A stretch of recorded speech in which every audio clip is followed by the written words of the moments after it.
बिस्मिल्लाहिर्रहमानिर्रहीम। नाज़रीन, मैं हूं आपका भाई हाफिज़ वसी मोहम्मद ख़ान और मैं आज एक नए टॉपिक के साथ आपसे बात करना चाहता हूं। चलते हुए कारोबार में शराकतदारी का सुनहरी मौका। जी हाँ, रोशान वंडा की फरोख्त के लिए मुल्क भर से माली तौर पर मुस्तहकम डिस्ट्रीब्यूटर्स दरकार हैं। हाफिज वसी एग्री इनिशिएटिव की तरफ से तैयार करदा रोशान वंडा मुख्तसर वक्त में लाइव स्टॉक फार्मर्स का अपने जानवरों के लिए पसंदीदा वंडा बन चुका है। इदारा को रोशान वंडा की फरोख्त के लिए मुल्क भर से माली तौर पर मुस्तहकम डिस्ट्रीब्यूटर्स दरकार हैं। जानवरों की खुराक का काम करने वाले और शोबा एग्रीकल्चर व लाइव स्टॉक से वाबस्ता रिटायर्ड अफराद को तरजीही बुनियादों पर सिलेक्ट किया जाएगा। मजीद मालूमात के लिए अभी राब्ता करें 0300-840-9389। हाफिज वसी एग्री इनिशिएटिव्स, लाइव स्टॉक की खुराक में आपका राइट पार्टनर। मेरे बारे में जो जितनी भी मेरी वीडियोस अभी तक आई हैं वो ज़्यादा लाइव स्टॉक के बारे में है और लोग समझते हैं कि ये मैं लाइव स्टॉक एक्सपर्ट हूँ, लेकिन मैं आप लोगों को बताना चाहता हूँ कि बुनियादी तौर पर मेरी तालीम और मेरा तजर्बा वो एग्रीकल्चर के बारे में है और ये टॉपिक जो है किसी वजह से मुझसे मेरे सामने नहीं रहा और मैं आपके सामने नहीं ला सका। लेकिन आज मैं एक ऐसे टॉपिक पर बात करना चाहता हूँ ज़मीनों से मुताल्लिक़, जो आप सब लोगों के लिए फ़ायदेमंद होगा, मुल्क के लिए फ़ायदेमंद होगा, किसान के लिए फ़ायदेमंद होगा। अगर आप इस पर अमल करेंगे तो ये खुशहाली की तरफ एक और कदम होगा।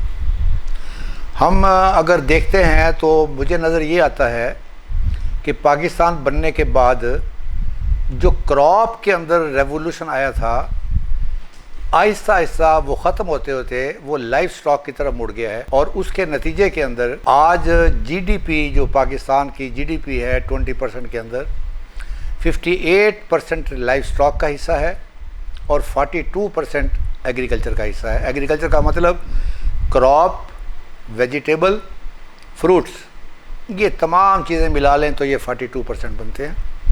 और एक हिसाब किताब के मुताबिक जो दूध से हासिल होने वाले पैसे हैं, अगर उनको कंपेयर किया जाए तो वो उससे ज़्यादा हैं उन 4 क्रॉप से जो हमारी कैश क्रॉप कहलाती हैं, जिसमें मुंजी है, गंदम है, कॉटन है और शुगर केन है।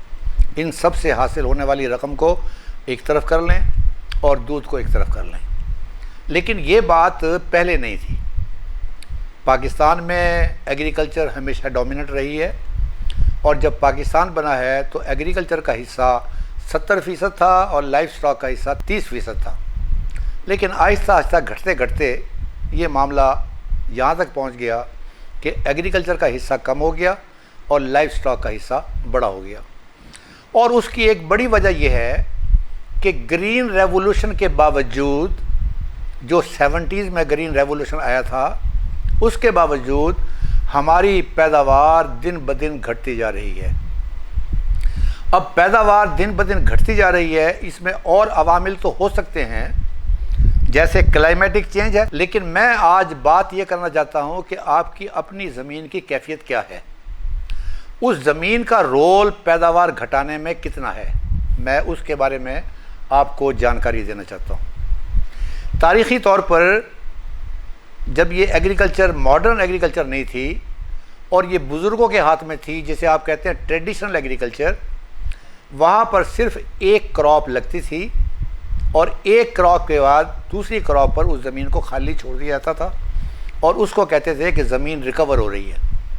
और पहली किताब दुनिया में जो छपी है उसका नाम था ज़मीन का बुखार, कि ज़मीन जो पैदावार नहीं दे रही है, इसको बुखार चढ़ा हुआ है और इसको कैसे दूर करना है। और वो तरीक़ा वही था जो उनके बुज़ुर्गों ने देखा था और अपने मुशाहिदात की बुनियाद पर अपनी नस्ल को मुंतकिल किया था। उसके बाद फिर एक और किताब आई और उसका नाम था ज़मीन की भूख की अलामात, हंगर साइंस ऑफ सॉइल्स। और फिर उसके बाद एक और किताब आई और उसका मतलब ये था कि हंगर साइंस ऑफ क्रॉप्स।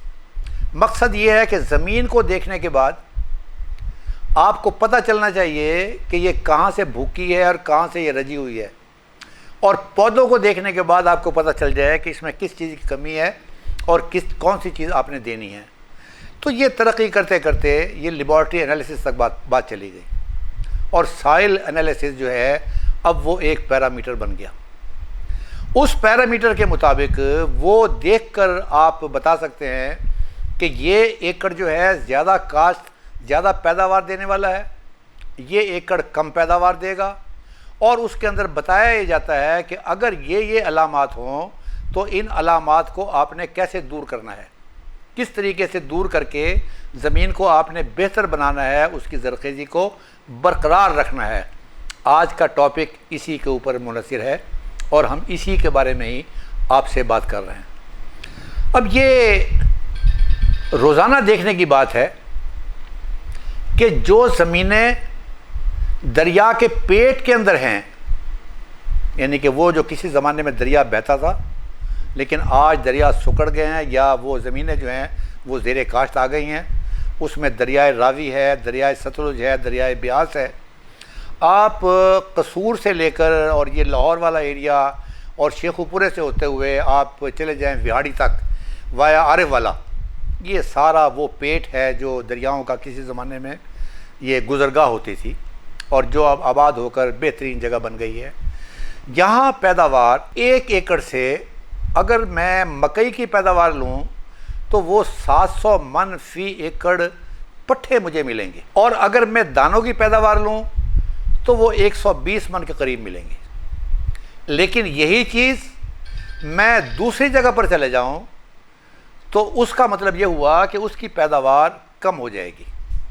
अब सवाल ये है कि ये पैदावार यहाँ पर ज़्यादा क्यों है और वहाँ पर कम है, यही एक बात बताने वाली है आज जो मैं आपसे बात करना चाहता हूँ। नहरी निज़ाम जब ये बना था तो उस नहरी निज़ाम के अंदर एक बात तय थी और वो था फार्मूला, मुख्तलिफ़ इलाक़ों में मुख्तलिफ़ फार्मूले थे। उसका मतलब है 60-40, 50-50, 70-30। इसका मतलब ये था कि 70% ज़मीन में फसल होगी और 30% में फसल नहीं होगी ताकि उसको रेस्ट मिलेगा, और 50 किसी इलाके में 50-50 था।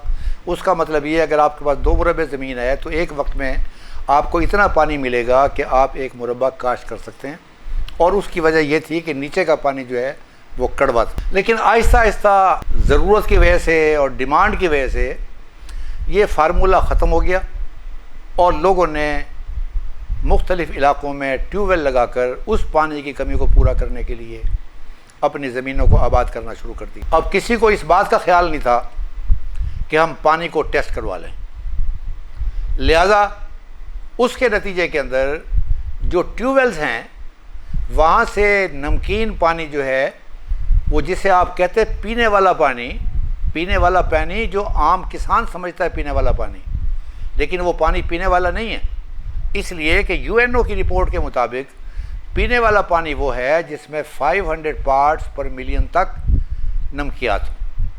लेकिन जितने भी हमारे ट्यूबवेल हैं इसमें 800-900 पार्ट्स पर मिलियन आम तौर पर अवेलेबल हैं।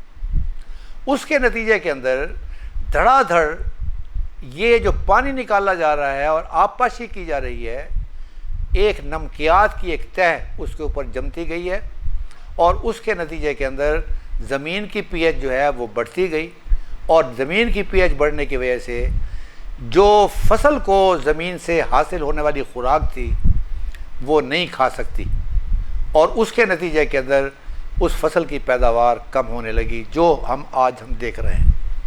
मैंने आपको एक बड़ा आसान सा नुस्खा बताना है ज़मीनों की हालत को बेहतर बनाने के लिए और उसके नतीजे में पैदावार को ऊपर करने के लिए, और वो तरीक़ा ये है कि अब माशाल्लाह हर आदमी के पास और हर जगह जानवर बेशुमार हैं।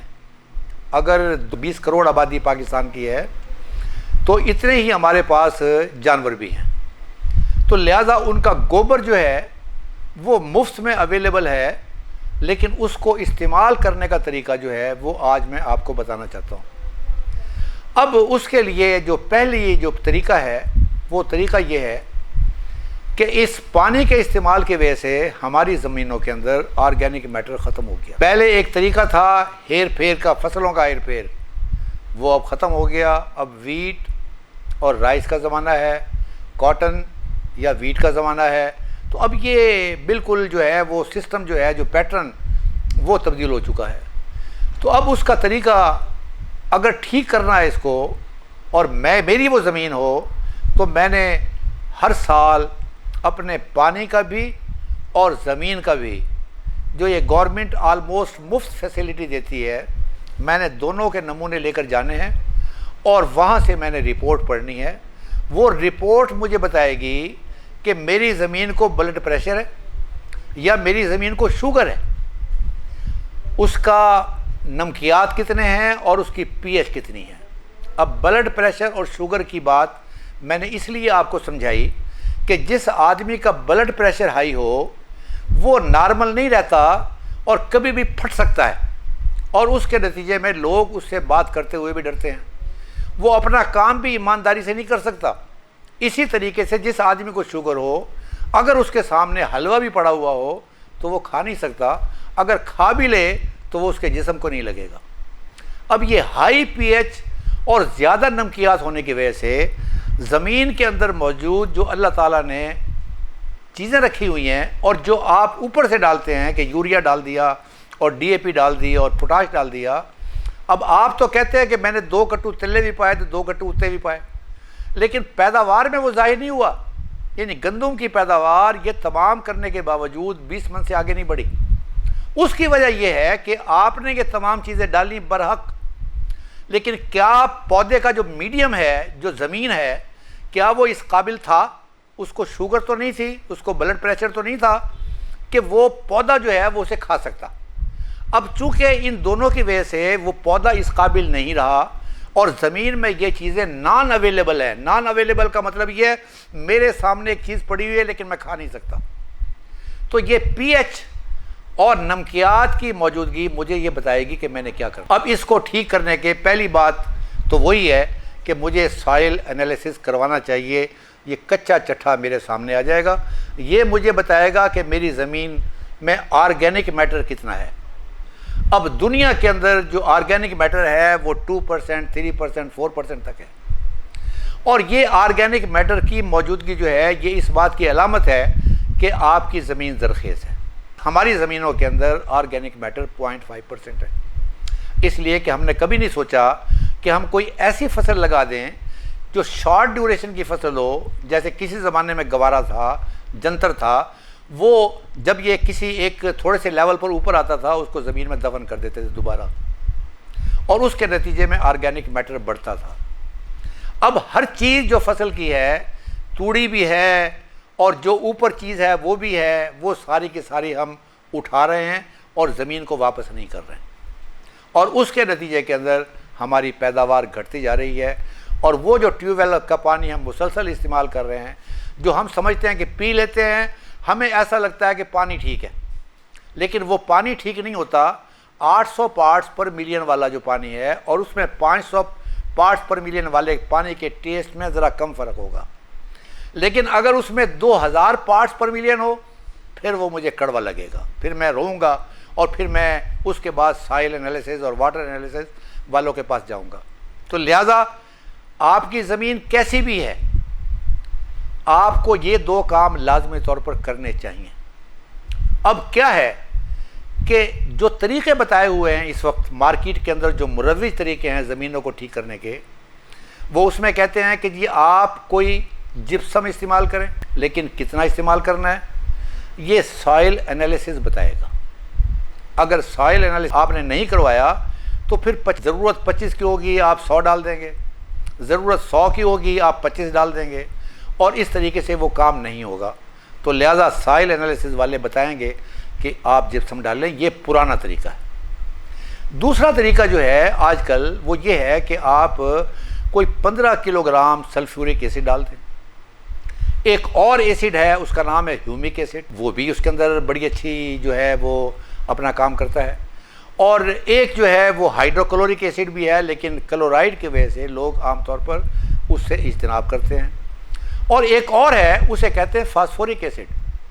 ये फास्फोरिक एसिड जो है ये P2O5 जो कुछ DAP के अंदर मौजूद है, वो आपकी जो बोरी है वो तो 50 किलोग्राम की है, लेकिन उस पर लिखा हुआ है 46%। इसका मतलब है 46% P2O5 है।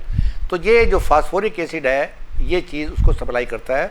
अब ये एसिड क्या करता है कि जितनी भी ज़मीनें हैं उनकी पीएच 8 से ऊपर है या 8 के करीब है। एसिड जो है जब आप डालते हैं, चाहे फास्फोरिक एसिड हो, चाहे सल्फ्यूरिक एसिड हो, और चाहे आपका ह्यूमिक एसिड हो, ह्यूमिक एसिड उससे कदरे बेहतर है, इसलिए कि वो ऑर्गेनिक मैटर को भी बढ़ाता है।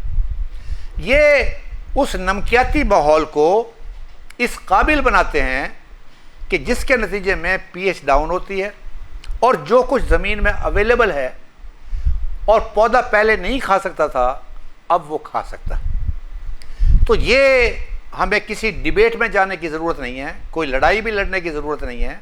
आप दूसरे की बात सुन लें, कोई करना चाहे तो कर ले, कोई ना करना चाहे तो ना कर ले, किसी के खाते में पड़ने की ज़रूरत नहीं है। लेकिन मैं आज आपको जो मुफ्त तरीका बताना चाहता हूं और सबसे आसान तरीका बताना चाहता हूं, और जिसका इसके साथ प्रोग्राम के अंदर मैं प्रैक्टिकली डिमॉन्स्ट्रेशन भी आपको देना चाहता हूं, वो हमारे आबा व अजदाद का तरीका था। और वो तरीका अगर आप में से कुछ लोगों को याद हो, ऐसी ज़मीनें जो कलराठी हों, जिनके बारे में ये शुबा हो कि इसको बुखार है या ये भूखी हैं, वो अपने जानवरों को एक ख़ास एकड़ में बिठा दिया करते थे। उसको कहते थे बैग सिस्टम। अब वो जानवर जो है वो रात को वहीं बैठते थे, वहीं गोबर करते थे, वहीं पेशाब करते थे, और 2-3 दिन वहाँ बिठाने के बाद फिर उसमें वो हल चला दिया करते थे और फिर बिठा दिया करते थे, और ये तकरीबन हफ्ता 2 हफ्ते के बाद वो फिर दूसरे एकड़ में ले जाया करते थे। और जब उसके बाद उसमें फसल लगाई जाती तो उसकी पैदावार बड़ी गज़ब की होती, और वो बड़ी गज़ब की इसीलिए थी कि यूरिन है जो आपने गोबर उसके अंदर गया है, गोबर ने ऑर्गेनिक मैटर को बढ़ाया। ऑर्गेनिक मैटर का मतलब ये है कि उसकी ज़रख़ेज़ी को बढ़ाया, जो ह्यूमिक एसिड भी उसके अंदर हेल्प आउट करता है, और जो यूरिन है वो एसिडिक इन नेचर है, उसने पीएच को नीचे किया। तो ये एक पुराना तरीका था। आज भी लोग तरीका बताते हैं कि आप ये कंपोस्ट कर लें और आप ये काम कर लें और आप इसको इस्तेमाल कर सकते हैं। तो मैं आपको वो तरीका बताना चाहता हूँ जो मैंने ज़ाती तौर पर किया है, और मैं चाहता हूँ कि आप भी उससे फ़ायदा उठाएं। हर आदमी के पास, हर ज़िम्मेदार के पास कुछ ना कुछ जानवर होते हैं। कभी वो बकरियों की शक्ल में होते हैं, और कभी वो गाय और भैंस की शक्ल में होते हैं, कभी भेड़ की शक्ल में होते हैं, किसी के पास मुर्गियाँ भी हैं। तो ये असल चीज़ जो है कि किसी तरीके से आपने उस गोबर को, उन मेंगियों को जो आपके जानवरों से हासिल हो रही हैं, किस तरीके से आपने ज़मीन में आपने पहुंचानी है। अब उसका एक तरीका यहाँ पर बताया गया है कि जी आप उसको फर्मेंट कर लें। यस, बहुत अच्छा तरीका है, उससे बायोगैस भी निकल सकती है। अब अगर ये बायोगैस निकालने का तरीका इतना ही आसान होता तो हर घर के अंदर बायोगैस लगाया हुआ होता, लेकिन ऐसा नज़र नहीं आता। और वो चंद एक लोग हैं जिसे प्रोग्रेसिव फार्मर कहते हैं, वो उसको इस्तेमाल करते हैं, और दे आर हैप्पी आल्सो, इसलिए कि उसमें से कोई कार्बन डाइऑक्साइड निकल गई, मीथेन गैस निकल गई, डाइजेस्टर से गुजर के जो कुछ मटेरियल है वो पानी के साथ सीधा खेतों में चला गया। अब जो तरीका मैंने अख्तियार किया है, और वो मैंने तरीका ये अख्तियार किया है कि जो आपका ट्यूबवेल है या जहाँ से आपके नहर का पानी जो है वो खाले में से होके जाएगा, वहीं पर मैंने एक टैंक बनाया, और उस टैंक की लंबाई और चौड़ाई मैं आपको टैंक के पास जाकर बताऊंगा। और जितना भी रोज़ का गोबर अवेलेबल है, किसी भी हालत में है कि अगर मैं कस्सी से उसमें डाल सकता हूँ, कस्सी से डाल दिया, अगर टोकरी से डाल सकता हूँ, टोकरी से डाल दिया, हाथ गाड़ी से डाल सकता हूँ, उससे डाल दिया, और अगर वो गोबर बहुत ज़्यादा है और रकबा भी मेरे पास ज़्यादा है तो फिर उस सूरत के अंदर मैं ट्राली से भी लाकर वहाँ मैं अनलोड कर सकता हूँ। और उसके बाद जो पानी आने वाला है ये वहीं पड़ा रहेगा और सड़ता रहेगा, और does not make any difference. उसके बाद जो ही ट्यूबवेल चलेगा, ट्यूबवेल वहाँ से गुज़र के जाएगा, ट्यूबवेल का पानी, और अपने साथ वो चीज़ जो पहले गल सड़ चुकी होगी या जो आसानी से पानी के साथ जाती होगी वो साथ में चली जाएगी। और जब आप ट्यूबवेल बंद करेंगे तो वो आपका टैंक पानी से भरा हुआ होगा और फर्मेंटेशन का प्रोसेस खुद ब खुद चलता रहेगा। अब जब आपने फिर पानी लगाना है तो वो जो कुछ गल सड़ चुका होगा ये फिर उसी पानी के साथ बाकी हिस्सा जो है ये जिस खेत में भी आपने ले जाना हो ये वहाँ लेके जाया जा सकता है। और इस तरीके से आपकी जो ज़मीन की हालत है वो बेहतर होती जाएगी। आपको कोई चीज़ इसमें मिलाने की ज़रूरत नहीं है। ये सीधा ही सीधा असूल है कि आपने डायरेक्ट अपना जो जानवरों का गोबर है वो आपने एक टैंक में डाल दिया और आगे से जो पानी आपने लगाना है उसकी गुज़रगाह के दरमियान में से लगा दिया आपने, और नतीजतन ये तमाम चीज़ जो है ये वहाँ पहुँच जाएगी। इससे एक ऑर्गेनिक मैटर उसका बढ़ेगा, उसकी टेक्सचर अच्छी होगी। अब ये ऑर्गेनिक मैटर क्या है? ये ज़रखेज़ी है। ये इसी को, जिस तरह हम किसी आदमी को देख कहते हैं इसमें बड़ी जान है, ये असल ज़मीन की जान है। ये ज़मीन को पोरस बनाएगी। पोरस का मतलब ये है कि जो चिकनी ज़मीन है उसको इस काबिल बनाएगी कि वहाँ अगर पानी आए तो पानी छलनी की तरह नीचे चला जाए। तो ये उसकी ज़मीन की हालत को बेहतर करेगी और उसकी जो पीएच है उसको ये नॉर्मल करने की कोशिश करेगी। तो ये एक आसान तरीका है। अब इसके अंदर मैं ये बात नहीं कहता कि आप जब ये शुरू करेंगे ना आपको यूरिया की ज़रूरत होगी, ना आपको फास्फोरस की ज़रूरत होगी, ना आपको पोटाश की ज़रूरत होगी, इसलिए कि इसमें ये तीनों चीज़ें कदरे कम हैं और आपकी फसल की डिमांड ज़्यादा है। दूसरा ये है कि ये जो आप डीएपी और जो आप यूरिया सबसे ज़्यादा, ये फास्ट रिलीजिंग है। अगर आपने एक दिन इस्तेमाल किया उसको और पौधों ने नहीं खाया तो या ये लीच डाउन हो जाएगा या ऊपर चला जाएगा। लेकिन ये वाला जो सिस्टम है ये स्लो रिलीजिंग है कि आज आपने लगाया तो फसल की हालत आज ठीक नहीं होगी, इट विल टेक टाइम, और आहिस्ता आहिस्ता करते साल 2 साल बल्कि 3 साल के अंदर अगर आप ये मुसलसल अमल कर रहे हैं तो फिर आपको ये मसनूई खादों से निजात मिल सकती है। इसलिए कि इसमें नाइट्रोजन, फास्फोरस और पोटाश की बहुत कम मिकदार है। ऑर्गेनिक मैटर कोई ज़्यादा बूस्ट करेगा, इसलिए कि जो कुछ मटेरियल है वो आपके अल्टीमेटली आपके पौधों में पहुंच रहा है, खेतों के अंदर। अब इसमें एक चीज़ और देखने वाली है, वो ये है कि आपका जो एकड़ है जिसको आप पानी दे रहे हैं वो दूसरी तरफ है। अब जाहिर है इसने खाले में से गुजर के जाना है। अब इस सारे खाले के अंदर ये जो रिच मटेरियल है जिसमें खुराक बहुत ज़्यादा है, जब ये वहाँ से गुजरेगी तो उसके दाएं बाएं जो है वो जो घास होती है, जो हम कभी कभार सफाई भी करवाते हैं, जिसे कहते हैं खाल सफाई करवाओ, तो ये वहाँ पर घास ज़रा ज़्यादा ज़ोर से उगेगी, इसलिए कि ये फ्री में खुराक उनको मिल रही है। वहाँ पहुँचने से पहले जो इनका हिस्सा है वो उस घास को मिल रहा है। अब आपने एक जानवर देखा होगा और वो जानवर है शीप, भेड़, और वो जब खाने के लिए जाता है तो मुंह को नीचे रख के खाता हुआ जाता है और लाइन में जाता है, वो बकरी की तरह भागता हुआ नहीं जाता।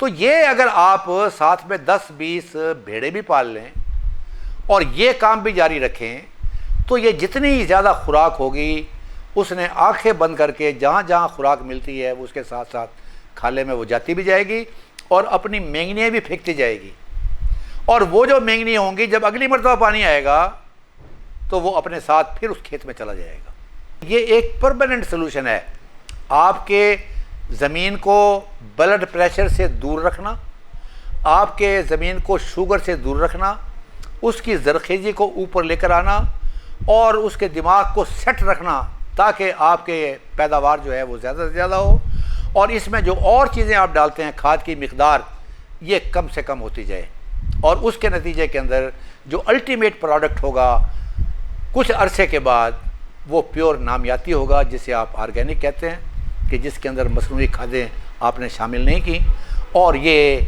इंशाअल्लाह ताला आपके फार्म की तकदीर तब्दील करके रख देगा। अगर वहाँ फसल लगी हुई है वो भी तेज़ी से जाएगी, वहाँ दरख्त लगे हुए हैं वो भी तेज़ी से जाएंगे। ये जो हम काम कर रहे हैं, कभी कभार लोग पूछते हैं कि क्या मिलता है आपको, तो मैं उनको ये जवाब देता हूँ कि मेरा ज़मीर मुतमईन है कि इस मुल्क ने मुझे जो कुछ दिया मैं वही अपना नॉलेज और तजर्बा जो है मैं अपने पाकिस्तानी भाइयों में मुंतकिल कर रहा हूँ। तो ये जो चीज़ें मैंने बताई हैं आप इसके बारे में ज़रा सोचें। इंशाअल्लाह ताला अगली वीडियो में मैं आपको अमली मुज़ाहरा करके मैं दिखाऊंगा, और उसको आप ताकि फॉलो कर सकें कि जितना समझा हुआ है कि मुश्किल काम है, ये सबसे आसान तरीन काम है जो आप रोज़ाना आप कर सकते हैं। आपने गोबर इकट्ठा किया है, कहीं तो फेंकना है ना, मैंने आपको वो जगह बतानी है। वमा अलैना इल्लल बलागुल मुबीन।